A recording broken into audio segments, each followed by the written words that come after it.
Hi everyone, it's Tanya here, back with another Stampin' tutorial video.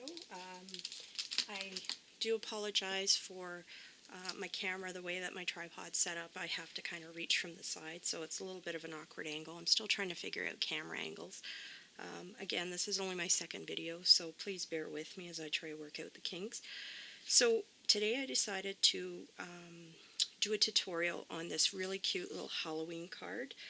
I'll be using a stamp set from Clearly Besotted. It's called Feeling Frightful, so it's kind of cool because it could be used for a Halloween card or for a get well card. So today we're going to be using it as a Halloween card. For the background, for the spider web part, I'll be using a Hero Arts cling stamp. So let's get started. So first thing I wanted to do was use my MISTI stamping tool. I already have a piece of white cardstock cut to 3.5 by 3 1/4. Taking out the shelf stamp, I'm going to be inking that up in my Memento Tuxedo black ink because we're going to be Copic marker coloring it. Ink that up. And perfect. I love this tool. Also, love to use this Fawn Stampin' Shami. I think it's great. I didn't really have a lot of faith in it initially, but as you can see, I've used it quite a bit and it works really, really well. What I like to do is actually keep it really wet, and I store it in a little Ziploc container like this, so it keeps the moisture in. Sometimes I put a little too much moisture and I have to wring it out, but the nice thing is it keeps it nice and wet. So then we're going to do the jar. So we'll line this up. So you want to make sure that the bottom edge of that jar falls pretty close to the line on that shelf. Otherwise it will look like it's floating. And again, we'll stamp it up with the Tuxedo Memento ink. Perfect. And as you can see now, it looks like it's actually sitting on there. And we're going to do the labels. So I like the spiders, so I'm going to do the spiders. But the first thing we do, there's a little label that came with it. There's two. There's a little round one and a square one. I'm going to be using the square one. Because I'd used it before, I actually cut out a little mask from some masking, I think it was masking tape actually. So I just kept it. Sometimes what I'll do when I make a mask is I'll keep the mask and I'll stick it on to the package. So next time if I want to use the same mask for a stamp, it's available. Always remember to stamp your closest image first, then mask it off and everything behind. So we're going to do the label, then we're going to do the spiders behind it. So take that, and again with some Memento ink, ink it up. And voila! Perfect. So next we're going to want to, do the spiders. So we'll take those, we'll line those up with the jar, like so.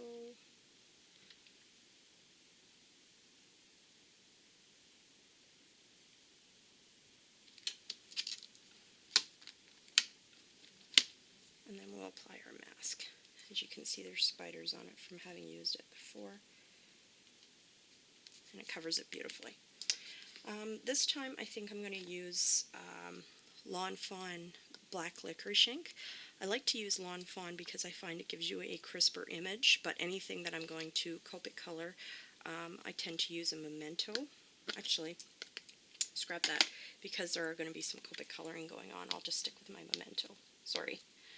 But I will be using the black licorice for the sentiment.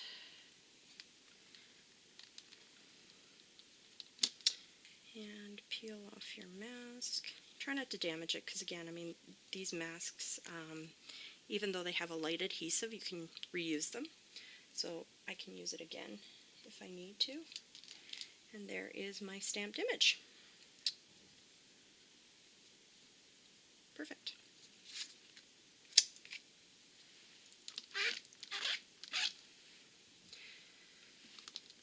So next we're going to want to do the background before I put my MISTI away. But because it's a foam stamp, I need to remove this piece because it makes it a little bit thick to work with.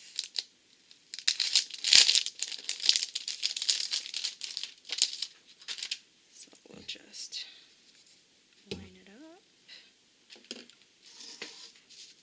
Grab a piece of orange cardstock, put that underneath, make sure that's lined up properly.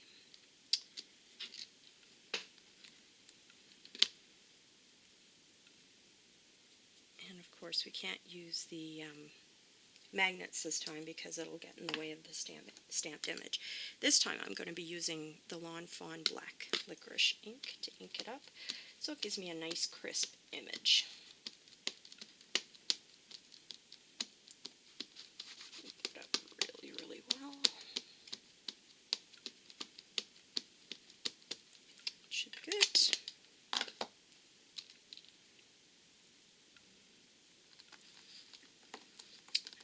And of course try and press it all over so you get a nice consistent, clean, crisp image all over. Beautiful. Love it. Looks great. Again, just give it a quick wipe with your chamois and you're good to go. So we'll get the MISTI out of the way. Be very careful with these magnets, as I've seen a lot of people online had them snapped together and they will break.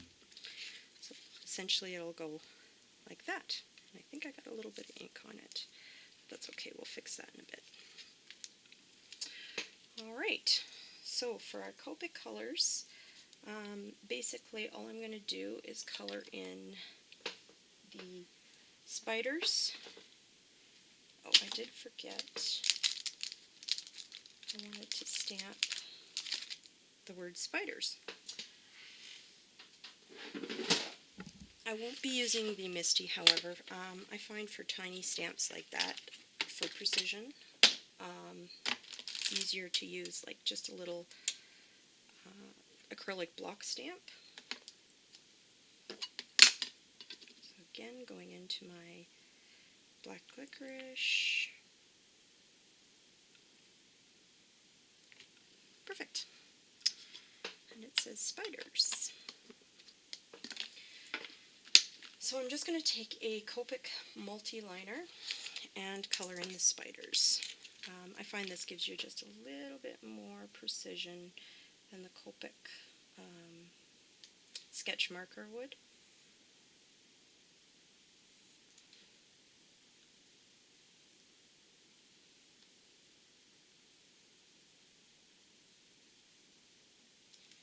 So just color in the bodies essentially. And I like how you get a more precise line coloring. And I think there's two legs that kind of got astray, so we'll just connect those so they don't look like they're floating. And if you ever do what I just did and get a little bit of ink, as you can see right here, a little trick.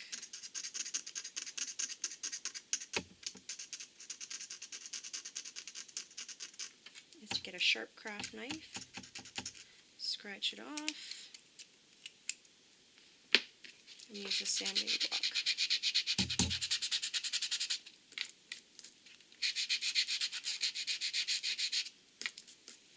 Like it never happened. Love that.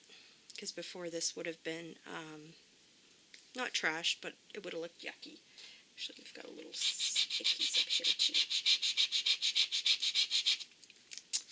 These are available on Simon Says Stamp. I believe they come in a pack of 4 or 5. They're just called stamping blocks, and they're absolutely invaluable tools because if you do make a little oops like that, you can just erase it away. So just a little tip there. And now I'm going to take my Copic marker, it's a BG10, and just kind of give some highlights to the jar. So I just want to do underneath the lid, down the sides, just to give it the look of glass.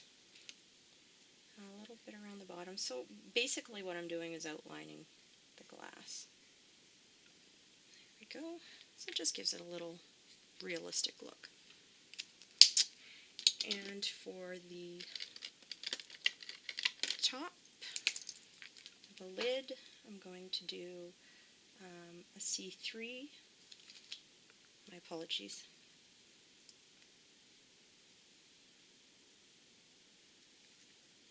And a little bit maybe around, just around the label. Because white is never truly white. So if you want it to stand out, give it a little bit of shading. I find my C markers to be really good for that. And a little C5 to add the shadowing.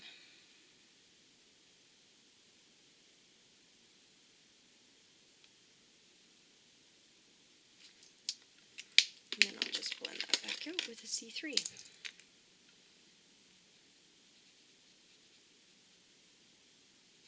Perfect. And for the shelf, I'm going to do a champagne, I believe it's called E71. Just like a light brown to give it kind of a walnut stain look. And just do a quick color. I love this card because it's very quick and easy to do. And a little bit down there, a little bit there. And to add some shadow, I'm using an E74 Cocoa Brown. So again, just a little on the bottom edge, just for your shadows.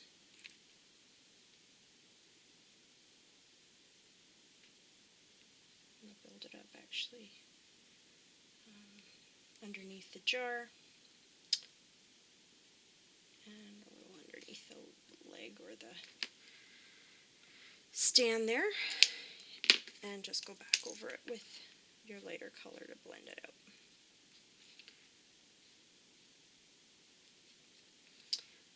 I will share with you that prior to getting into Copics, I did purchase the entire set of Prismacolor and Spectrum Noir colors, and as you can see, I still use the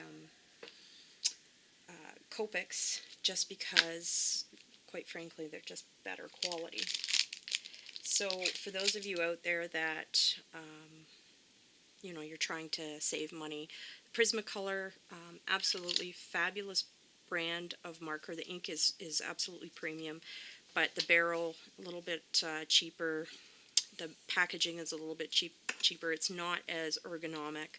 I did keep my set of Prismacolors because, quite frankly, some of the colors, I don't have all the Copics yet, and some of the colors in the Prismacolor line I don't have in Copics, so it's a really nice filler. But if I had to do it over again, because the Prismacolors are also on the pricey side, not quite as expensive as Copics though, I probably would have just went ahead and built up my Copic stash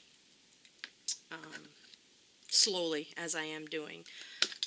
So just a little FYI to you. And again, nothing wrong with the Prismacolors, but Copics are just a better quality marker all around. So I'm going to put in that, forgive me if you can see my head, put in that spider web there.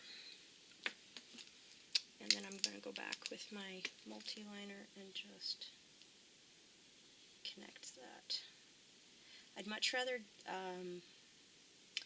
go a little bit a ways from the shelf than be right on top of it and have it look like it's over top. So that's why I did a little bit further away. And again, if you have these Copic Multiliners, they're great for filling in images that didn't stamp very well or connecting lines and things like that. So I absolutely love them.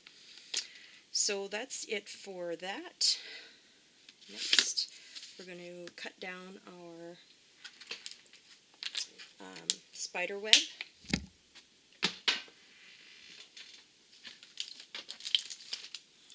So I've got my Fiskars Trimmer here,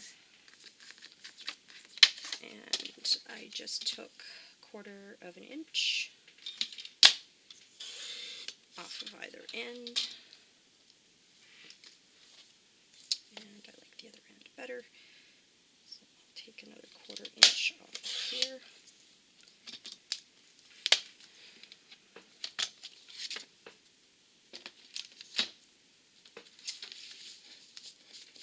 And just take some black cardstock that's cut to your regular 5 1/4, or sorry, 5 1/2 by 4 1/4. Fold that down to get a nice crisp edge, and just line this up using my tape runner. I like Tombow myself. I know a lot of people have their own preference. Personally, I find AGT, the runner, the applicator, a little bit too clumsy for my liking, but it's quite popular, so I'm sure it's good depending on what you like to use. And just line that up, making sure that it's even.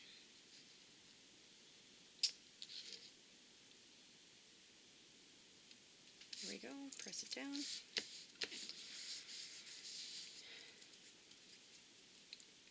And then we're going to add our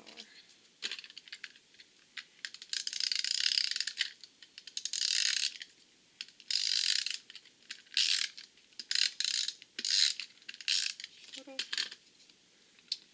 and just kind of offset it a little bit,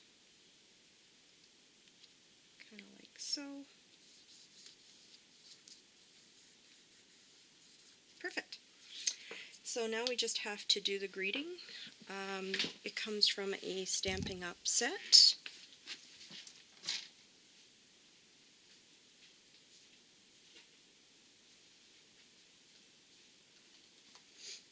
My apologies. I didn't actually have this set out. Thought I was ready. Almost. The Stampin' Up set I'm using is Teeny Tiny Wishes. I have the wood-mounted set. And again, as I had said before, I like to use Fawn Black Licorice for sentiments, as I find it gives a more crisp image. Should I do it this way?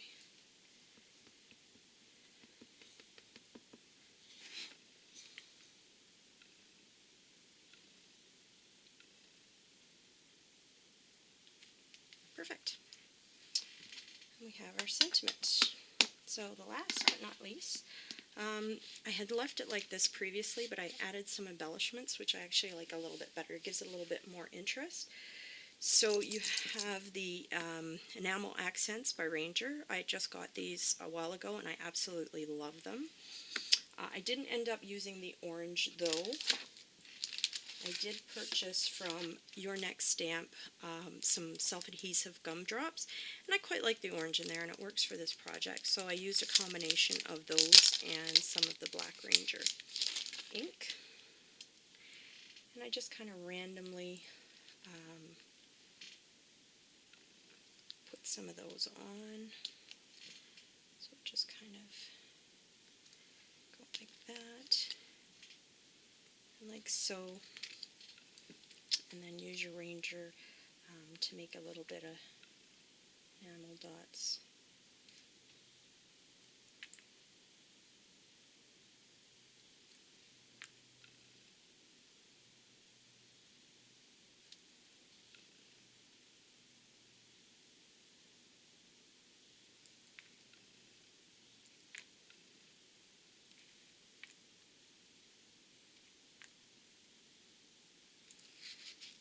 And there you have it. There's my card. Thanks for watching. If you like this video and you want to see more by me, please hit the like button. And if you want to subscribe, I will try and be putting out at least one video a week. you can visit my blog at www.tbearzan.com. Thanks and happy crafting.